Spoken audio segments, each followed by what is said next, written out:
अस्सलामुअलैकुम प्यारे बच्चों, JCERT की DG स्कूल में आपका खैर मकदम है। मैं वहाब अंसारी आज के इस वीडियो लेसन में चौथी जमात की दरसी किताब इब्तिदाई उर्दू का 8वां सबक लेकर हाजिर खिदमत हूँ और इस सबक का उन्वान है किसान। तो आइए शुरू करते हैं। हिंदुस्तान की असल पहचान गांव है। यहाँ की 70% आबादी गांव देहात में रहती है। ज़्यादातर लोगों का पेशा खेतीबाड़ी है। खेतीबाड़ी करने वाले लोग किसान कहलाते हैं। किसान अपना खून पसीना एक करके हमारे लिए अनाज पैदा करता है। वह साल भर खेती के काम में लगा रहता है और तरह तरह की फसलें उगाता है, जैसे गेहूं, चावल, दालें, तिलहन, गन्ना, कपास, सब्जियां और फल फूल वगैरह।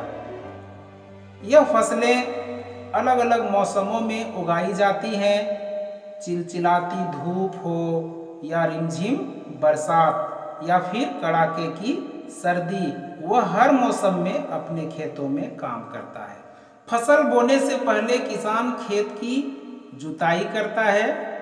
खेतों की जुताई के लिए किसान पुराने ज़माने से ही हल बैल का इस्तेमाल करता है, लेकिन अब वह ट्रैक्टर या नई मशीनों का इस्तेमाल भी करने लगा है।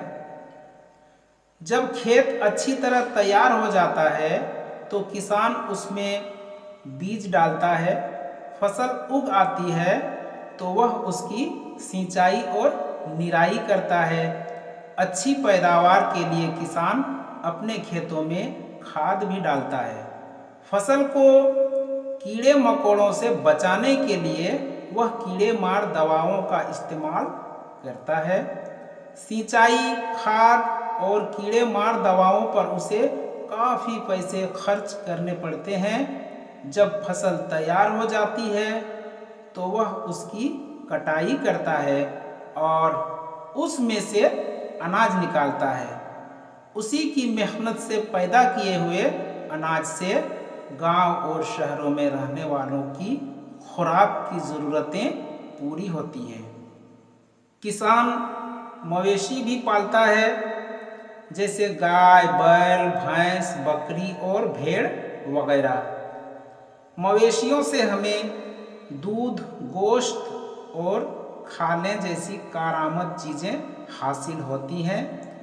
बैल और भैंसे से किसान हल जोतने, गाड़ी खींचने और बोझ ढोने का काम लेता है। किसान की ज़िंदगी बड़ी सादा होती है। उसका घर ज़्यादातर मिट्टी, खपरेल और फूस का बना होता है। वह मोटे झोटे कपड़े पहनता है। उसकी ज़िंदगी मेहनत और मशक्क़त से भरी होती है। कभी वक्त पर बारिश न होने से उसकी फसलें सूख जाती हैं। कभी अच्छे बीज, खाद और सिंचाई की कमी की वजह से भी फसलों की पैदावार कम हो जाती है। इस तरह खेती बाड़ी में जितनी पूंजी और मेहनत वह लगाता है, उसका फ़ायदा उसे पूरी तरह नहीं मिल पाता है। उसे खेती के लिए साहूकारों और महाजनों से कर्ज लेना पड़ता है, लेकिन अच्छी पैदावार ना होने पर उसे कर्ज की अदायगी में दुश्वारी होती है, मुश्किल होती है और वह कर्ज के बोझ तले दबता चला जाता है। अगरचे सरकार की तरफ से किसानों को सहूलतें भी दी जाती हैं, जैसे कम कीमत पर बीज और खाद वगैरह की फराहमी। सरकार सिंचाई के लिए नहरों के ज़रिए पानी और ट्यूबवेल चलाने के लिए बिजली भी मुहैया कराती है। किसानों को बैंक से कम सूद पर कर्ज की सहूलत भी हासिल है।